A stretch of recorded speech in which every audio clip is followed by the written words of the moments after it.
And the first thing I ought to acknowledge is that my colleague Brandon Fortune has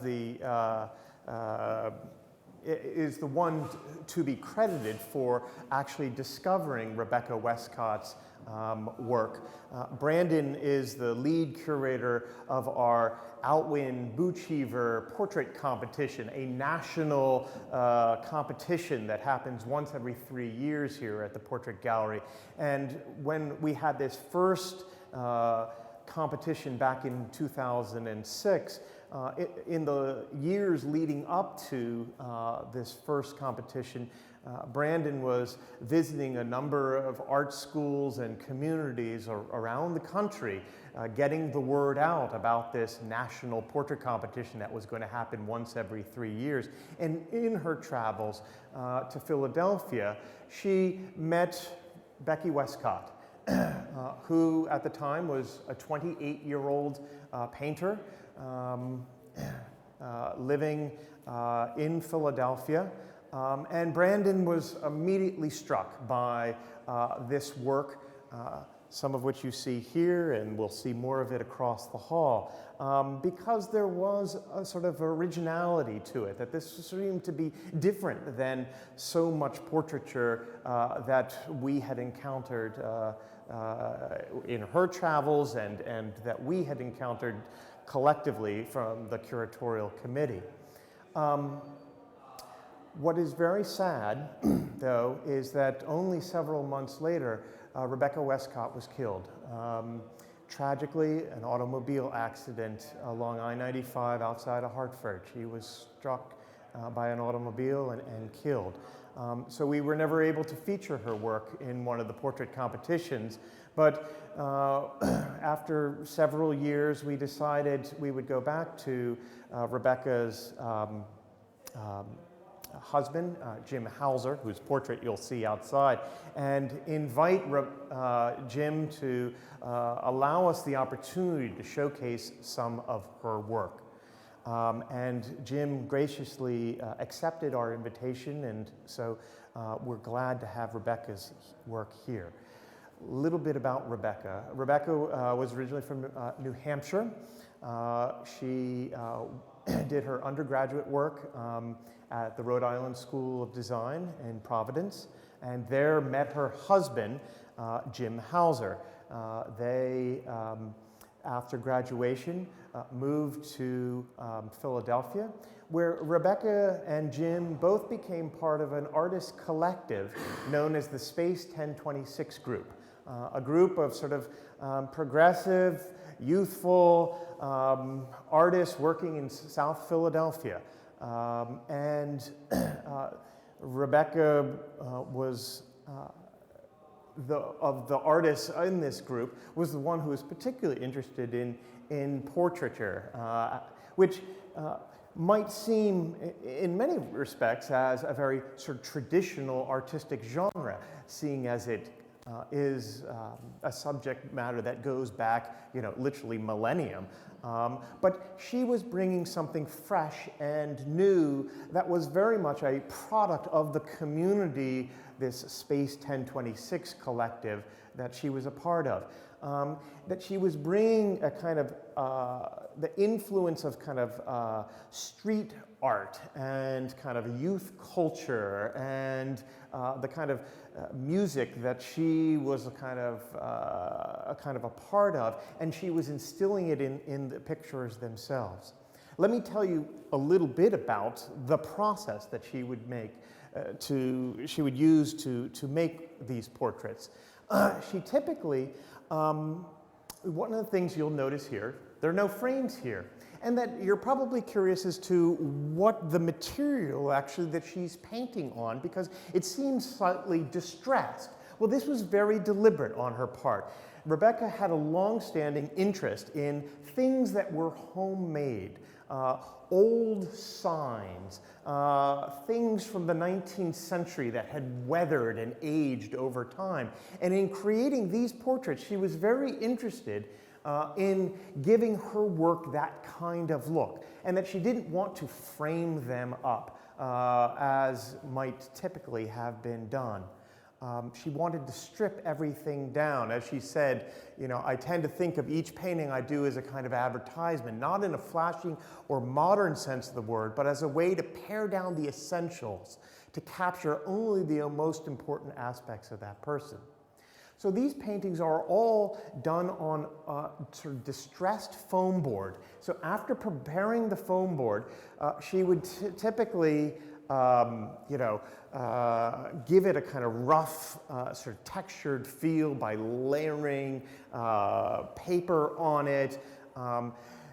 When she began the painting process, she usually started with a red sort of undercoating. You can sometimes see it coming through in the background here. When she chose a subject, and most of the time her subjects were her close friends, men and women, you know, that she was close to. There were instances when she worked directly from an advertisement that she liked in a newspaper. For instance, this portrait of Royal, for instance, is not somebody necessarily that she knew, but she liked the picture when she encountered it in a magazine and drew or painted this portrait from it. She typically would then take out a camera when she's chosen her subject, and she would usually start really far back. And start taking literally dozens, if not hundreds of photographs of her subject. And slowly over time, her subjects would kind of relax and get used to it. And as her subjects relaxed, she would get closer and closer to them, trying to get, you know, close pictures of their face, different features of their body. So when it came time to paint, she had her prepared foam board that she was going to paint on, and she had her photographs. She would not necessarily have her subjects there, but she would, by looking at the photographs, begin to work very quickly, very kind of aggressively to kind of carve out a form and then work in the details. Jim Hauser, her husband, used to say she used to just go for it, and she would apply herself to the composition, and it would be done relatively quickly. But she would be borrowing different details from each of the photographs that she had used as a preparatory way. I want to just draw your attention before we go into the other room to these three wonderful likenesses. This is Joe Jackson and Chris Johansson, both of whom are artists themselves who now live in Portland, Oregon, who were friends with Becky Westcott. And on the occasion of Joe and Chris's wedding, Becky created this work, which of course the lettering speaks to the date of their marriage. You'll notice in a lot of these pictures there's numbers or lettering or symbols of some sort or another. She liked these kind of very simple these very simple sort of motifs that would accentuate the kind of character of that person. Somehow that number, that motif somehow related in a way with the subject. And to give you a better sense of that, let's walk through to the other gallery. And as we do, just quickly stop and look at this picture of her former husband, Jim Hauser. And everybody kind of stops here and says, what's up with the 76 right here? And as Jim says, well, 76 was the year in which Jim and Becky were both born. 76 is, of course, an important number in Philadelphia history, 1776, being the year in which, of course, the Declaration of Independence is drafted and adopted. Jim was a big basketball fan, and the Philadelphia 76ers are an important team for him. And of course, there is a highway, the 76, that goes through Philadelphia, not far from the neighborhood where they're from. And so 76 becomes an obvious kind of number to associate with Jim here. Come on into the other gallery. Associations with many of these women that you see here. These are personal friends, close associates of one another. I like this gallery so much also because one of Becky Westcott's great heroes was the Philadelphia female painter Alice Neel, who was a famous portraitist in the sort of mid-20th century, 1950s, 1960s or so. Alice Neel was very much a strong feminist artist. Alice Neel had a real love of sort of portraying different characters in her close-knit community of which she was a part.